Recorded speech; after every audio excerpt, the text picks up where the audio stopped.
नमस्कार शेतकरी मित्रांनो, आजच्या व्हिडिओमध्ये आपण पाहणार आहोत कांद्याला पाणी किती द्यावे आणि कसे द्यावे याची संपूर्ण माहिती। कांद्याच्या पिकात पाणी फार महत्त्वाचे असते, पण जास्त पाणी दिले तरी नुकसान आणि कमी दिले तरी नुकसान होते। लागवडीनंतर 1 ते 30 दिवस या काळात कांद्याची मुळे तयार होतात, म्हणून हलके पण नियमित पाणी द्यावे। साधारण 5 ते 6 दिवसांनी पाणी द्या। 30 ते 60 दिवस हा कांद्याच्या वाढीचा महत्त्वाचा टप्पा आहे। या काळात नियमित पाणी आवश्यक आहे। सरी पद्धत असल्यास 6 ते 7 दिवसांनी आणि ड्रीप असल्यास दररोज किंवा 1 दिवसाआड पाणी द्यावे।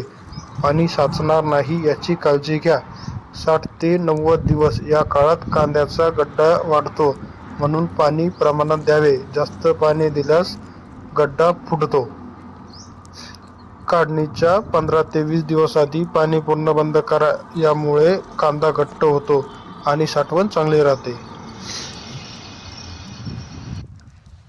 लक्षात ठेवा, जास्त पाणी दिल्यास मुळे कुजतात आणि रोग वाढतात, तर कमी पाणी दिल्यास कांदा लहान राहतो। अशीच उपयुक्त शेती माहिती मिळवण्यासाठी चॅनलला सबस्क्राईब करा, व्हिडिओ लाईक करा। धन्यवाद।